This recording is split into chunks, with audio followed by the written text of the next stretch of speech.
চিনস না তুই? উনি অনেক বড় তান্ত্রিক, এই দেশে ওনার লক্ষ লক্ষ মুরিদ। উনি নতুন একটা বই লিখছে, বইয়ের নাম শয়তান ধরার গর্জন। সেই বই পইরা নতুন কইরা লাখ লাখ মানুষ তান্ত্রিক হইতাছে।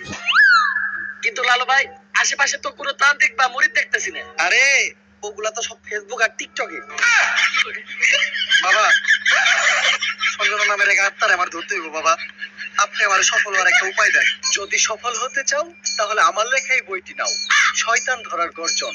এই বইটি নেওয়ার সাথে সাথেই তোমার জীবনে থাকবে না কোনো অর্জন। আমি কথা দিয়ে কথা রেখেছি, শয়তান আসেনি তো ফিরে। আমি শয়তান তাড়ানোর গল্প লিখেছি আমার সারাটি জীবন ধরে। আমি অন্ধকারে মোমবাতি জ্বালিয়েছি, তবুও পাইনি ভূতের খোঁজ। আমি ভূতের অপেক্ষায় ছিলাম, ভূত নিজেই হয়েছিল নিখোঁজ। শয়তান ধরার গর্জন, পৃষ্ঠা নাম্বার ৪৪। বাবা, এটা তো মন্ত্র না, ছন্দ কইলেন। মার্কেটে আপাতত ছন্দই চলে। বাবা, বইটা একটা আমারও লাগবে। দাম কত এটা? মাত্র ১,০০০ টাকা। ১,০০০ টাকা দিয়ে আর কিনুম? ১,০০০ টাকা হাতে নিয়ে ভূতের ডাক দিলে ভূত নিজেই চালতে লেগে পড়বো। ১,০০০ টাকা দিয়ে বইয়ের দাম, এই বইয়ের বিশেষত্ব কি? এই বইটা আমি আমার নিজ হাতে লিখেছি। দেখি। হাতের লেখা এত খারাপ?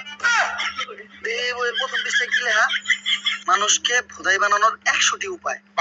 ১,০০০ টাকা দিয়ে ১২০টার এই বইটি নেন আর খাস করে ভোদাই হয়ে যান।